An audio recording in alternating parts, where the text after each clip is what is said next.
In the spirit of the festive season and to start off the program, I would like to invite you.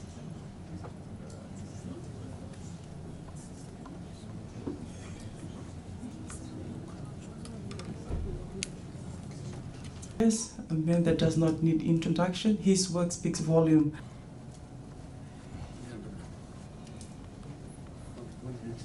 All a very good morning to all of you. Special welcome to our chief guest. Thank you all. A very good morning to all of you. Special welcome to our chief guest. Thank you. Good morning, everyone. Honorable Minister, Honorable Johnny Usmati, Your Excellency the Ambassador Japan, members of the diplomatic corps, ladies and gentlemen, Bula Vinaka, and a very good morning to you all. Your Excellencies, ladies and gentlemen, it is my pleasure to be here this morning as Fiji takes the lead in our region by launching our disaster risk reduction policy. I was on the ground in communities on the front lines of Cyclone Winston's record-breaking ferocity in 2016. In the worst affected areas, there wasn't a tree left standing or a building left undestroyed. In total, that disaster, as we all know, claimed the lives of 44 of our people, leveled tens of thousands of homes and hundreds of schools, affecting over 500,000 Fijians. 2 years later, in a span of 3 months, our nation was ravaged by the back-to-back impacts of cyclones Josie, Kenny, and Jita. We saw massive flooding, more lives lost, and serious setbacks in the nationwide rebuild underway following Winston. While scientists were sounding the alarm on how climate change was fueling more frequent and severe cyclones, Fijians were suffering from that reality firsthand. Whether I was on Coral Island or in flooded communities across our Western Division, I knew then what I know now. We as a nation must do whatever is necessary to protect ourselves, our children, and our progress from these worsening storms. For Fiji, climate-related disasters are national security threat number one. Monday night, Your Excellencies, ladies and gentlemen, as you know, I returned from Madrid in Spain, where I was representing Fiji at the 25th round of the UN climate change negotiations, the COP25. Our mission in Madrid was to secure greater global commitments ahead of the Paris Agreement's implementation in 2020. While the science tells us the window of opportunity to save ourselves is fast closing, the largest emitters have yet to summon the courage to act decisively on this issue. But there was one glimmer of hope at this COP. After many intense rounds of negotiations, Fiji helped secure recognition of the ocean's role in managing the climate, a critical first step to ingraining ocean preservation into the larger climate action campaign. However, many nations still needlessly stalled in cutting emissions, making 2020 the most important year ever for climate action. Throughout the year ahead, Fiji will be putting the pressure on every world leader, in government and business alike, to make the necessary cuts in emissions to spare our world from the worst of climate impacts. But Excellencies, ladies and gentlemen, we cannot wait on the world to save us. We must act to save ourselves in every way possible. This policy document lays out a game plan to shield our people, our communities and economy from preventable devastation. In pursuing this policy, we're driven by more than a moral imperative.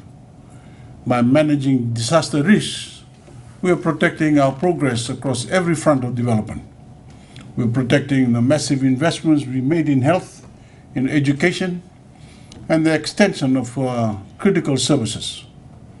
We're protecting the businesses that are steadily growing across the country. We're protecting our roads, our bridges, and our other infrastructures. And we're protecting, of course, our lives, plain and simple. This document provides a policy and legal framework that supports how we fund, how we manage, and how we integrate disaster risk management across every level of governance. It covers our preparedness before storms, to immediate emergency responses, to the nationwide effort to rebuild to cyclone resilient standards. But the job is too big for government alone. Every person, every business, every organization must play a role in preparing for worsening disasters. Importantly, this policy covers how we build public awareness of how to plan for emergencies and what to do when disaster strikes. This policy is one part of a wide-ranging national agenda to dramatically improve our resilience to climate impacts of all scales. We're building seawalls, we're building evacuation centers and early warning systems, relocating communities, planting mangroves, and boosting our agro-resilience. We've signed a landmark agreement with the International Finance Corporation to eventually enable families and farmers to access insurance payouts in the event of a severe cyclone.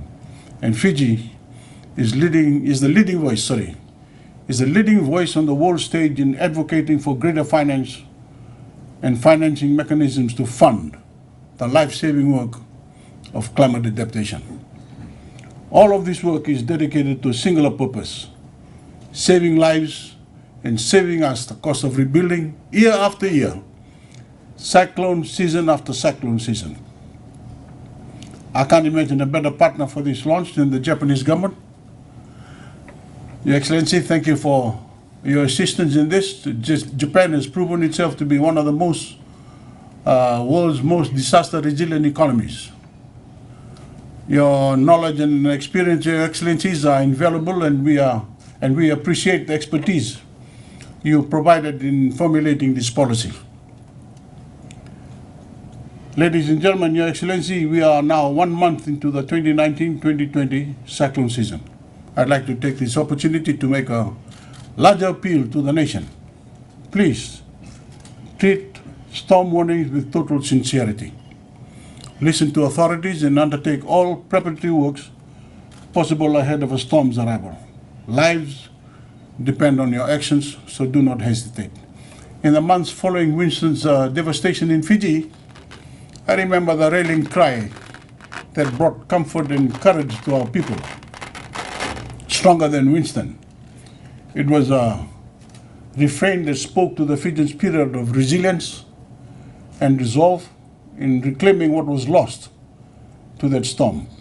By launching this policy, we are once again proving our resilience and our willingness to act in the face of great adversity. By adhering to the mandates of this policy, ladies and gentlemen, let us prove ourselves stronger than the storms yet to come. Thank you.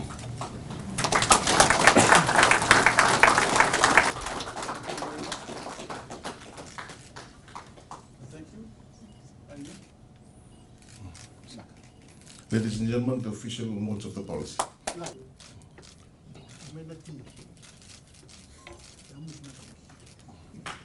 Round of applause. Now